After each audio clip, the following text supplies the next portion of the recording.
Iya. Enak nih kalau gabung. Nah, gimana nih? Oke, Syahid artinya apa? Coba tolong dijelaskan syahid itu artinya apa? Syahid, coba lihat dalam surat keempat ayat 69-70. Wa may yuti'illah rasul fa ulaika ma'al ladzina 69-70. Wa may yuti'illah rasul fa ulaika ma'al ladzina an'ama Allah 'alaihim minan nabiyyin wasyuhada wasiddiqin wasyuhada wasyolihin wa hasuna ulaika. Apa syahid itu? Syahid. Syahid itu Orang yang saleh.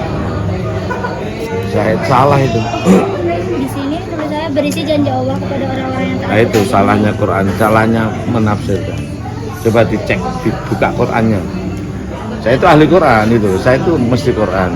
Saya penghafal Al-Quran, saya hamil Quran. Wa may yuti'illah wa rasul fa ulaika ma'al ladzina an'ama Allah 'alaihim minan nabiyyin wasiddiqin wasyuhada'i wasyolihin wa hasuna ulaika rafiqa. Dzalikal fadlu minallah wa kafa billahi alim. 69-70 ya? Betul ya? Betul. Nah, itu menjelaskan apa? Menjelaskan tentang kapling surga. Jadi surga itu satu, kaplingnya 4. Pertama kapling Anbiya, gitu. Yang kedua Siddiqin. Anbiya itu Anbiya itu simbolnya Nabi Muhammad. Tapi Nabi itu mendapatkan kapling namanya Anbiya sebanyak 124.313 itu Anbiya. Lalu Siddiqin simbolnya Abu Bakar Siddiq, yaitu orang-orang yang sabar, yang syukur. Namanya pas sabar iso syuhada. Siapa syuhada itu? Siapa syuhada? Orang yang berani bersaksi, bukan orang agama.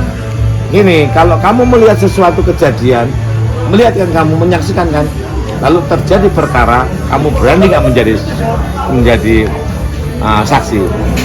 Nah, kalau berani kamu makomnya Umar. Umar itu pemberani, maka surganya syuhada. Lalu solihina. Siapa solihin itu? Utsman, orang soleh. Dia selalu khidmah, maka kaya raya dia. Tapi kalau syahid itu biasanya nggak kaya, miskin tapi bahagia. Surganya itu ketiga. Kalau dari sisi bahasa apa, Bi? Syahid menyaksikan. Menyaksikan ya. Jadi semua umat Islam pasti mati syahid. Mati syahid, semua umat Islam mesti mati di medan peperangan. Apa medan perang itu? Perang yang paling hebat adalah jihadun nafs. Bukan mesti perang di itu. Nah, umat Islam, kalau kamu Muslim pasti mati syahid. Pasti. Gitu. Pas perang kamu, perang siapa? Melawan diri sendiri, lawan nafsu. Kapan itu? Setiap saat, sepanjang zaman. Gitu. Gak ada orang Islam yang nggak mati syahid. Nah, lalu muncul namanya syahid hakiki, syahid majazi. Siapa syahid hakiki? Yang jelas-jelas secara fisik perang itu hakiki. Yang majazi itu ya kayak kita ini pasti masuk. Yang majazi ini wajib dimandiin. Tapi yang hakiki nggak perlu. Kenapa? Hakiki, tahqiq jelas itu kan.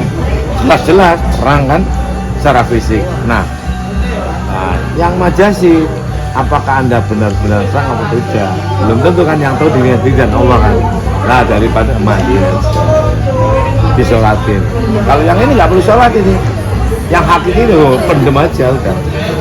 Dia mati begitu, nggak perlu sholat, nggak perlu mandi, nggak, udah pasti surganya. Nah, kalau ini belum tentu. Yang tahu siapa? Yang bersangkutan. Simbolnya Utsman. Orang-orang yang berani bersaksi itu akan menjadi kaya. Bukan Utsman, Umar. Tegas kan? Iya. Aku melihat kok kamu di sini. Ada orang bertanya, kamu siapa? Alifi. Tanya, kamu lihat Alifi enggak? Iya, saya melihat di sini tadi. Kalau melihat nggak tahu itu munafik ya. Kan banyak orang gitu. Kalau dalam peristiwa hukum, kamu lihat tabrakan ya. Kamu berani nggak menjadi saya menyaksikan? Kalau berani begitu, aku nanti kena masalah. Nah, itu namanya munafik. kebanyakan di sini. Orang kalau harus menjadi umat, nah berikutnya adalah siapa? Sholihin. Sholihin itu simbolnya adalah Uthman, orang yang selalu berkhidmah kepada orang lain. Hidupnya itu apa? Kaya raya untuk berkhidmah pada orang lain. Lalu apa berikutnya? Kalau Ali apa? Ali itu ana madinatul ilmi aliyun babuha. Ya. Ali itu sekalipun orang biasa, dia sama dengan Anbiya. Makanya orang Syiah meyakini bahwa Ali itu adalah makamnya sama dengan Nabi. Apa dia? Ilmu. Kalau kamu menggunakan ilmu, pengetahuan, mencintai ilmu, makamnya adalah Anbiya, makammu adalah Ali. Ali itu ilmu, sama dengan Anbiya. Jadi, balik. Paham? Ini tugas, Dek. Enggak, ini cuma lagi ngobrol aja. Ini baru dapat dari saya loh. Iya, terima kasih. Nah, itu enggak ada dosen Karena apa, lagi. Dek? Ini ya, fakultas apa? Administrasi. Saya itu dosen tasawuf, dosen filsafat saya. Gimana? Di UIN di Pasar Sarjana. Ya ini Bapak Muslimin Kuning. Ya, Imam Muslimin. Biasa dipanggil ya Imam. Imam. Itu Profesor Maskuri temanku, seangkatan dengan saya. Pak Nur Sodik Askandar. Sekarang rektornya siapa? Profesor Junedi ya? Barusan cateringan dengan saya. Saya kira tadi Saya dari besok diundang PAI. ya, jam 12. Ini kan karena nama kakaknya Kak Syahid, jadi kita tuh Bahas. itu bahas namanya. Ya, syahid artinya itu orang yang bermakom surga kan. Jadi Anbiya, Siddiqin, Syuhada, menempati makom syuhada. Yaudah, kita pindah biar aja dia lanjut. Lanjut. Nah, aku tak amplop ini. Nggak di bawah aja di sana, Dek. Silahkan catat nomor saya. Soalnya saya lagi skors. Bukan skors, saya mengajukan untuk jangan ngajar dulu karena kasus yang lagi viral ini sekarang. Saya ngajar tidak mesti di kelas. Saya bisa jadi kena indisipliner ya, karena mengajar di rumah. Padahal aku bisa mengajar di sini tanpa harus dikasih jadwal. Kalian dapat ilmu nggak? Dapat kan? Aku ngajar di mana-mana. Tukang sampah aku jak ngomong tak ajar. Ya temanku ngomong ngumpul tak ajar. Jadi namanya pendidikan itu tidak mesti di kelas lalu di program. Pendidikan itu sepanjang zaman.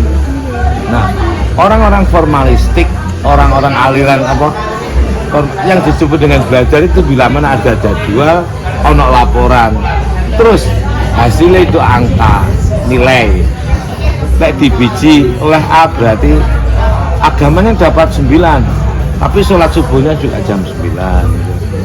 Artinya orangnya terjebak pada dunia formalitas. Padahal yang mestinya itu pendidikan itu harus totalitas, komprehensif. Apa yang dididik itu jasmani, rohani, rohani, jasmani. Tidak cukup hanya pintar, tapi juga memiliki kedalaman spiritualitas. Lalu melahirkan namanya akhlak. Intelektualitas, spiritualitas melahirkan akhlak yang tinggi. Begitu. Nggak ada jadwal ini, ini nggak ada SKS. Ya, sekarang kok mestinya belajar itu begitu. Perguruan tinggi mencetak, melahirkan orang-orang semacam itu. Maka dosen itu berbeda dengan guru. Kalau guru terjebak bukan terjebak, guru dituntun oleh ilmu, LKS segala macam. Kalau dosen bebas. Dosen itu harus bebas. Maka semua dosen harus menguasai filsafat. Kalau dosen tidak menguasai filsafat, jadi guru aliyah.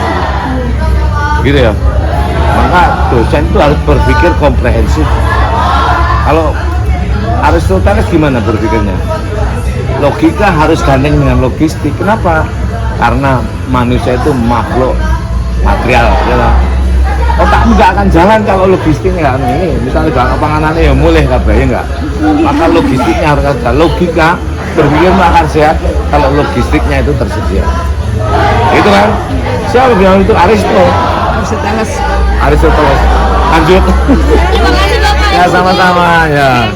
Administrasi apa? Publik. Ini bisnis. Semoga sukses semuanya. Juga administrasi masnya. Tak kirain, tapi wajah-wajah wajah ustazah, masya Allah. Amin. Solihah, wajah-wajah solihah. Allah, amin. Sukses ya, makasih ya. Sayang, makasih. Mau nggak bagi-bagi? Dadah. Ibunya kece. Kalian lebih kece. Makasih.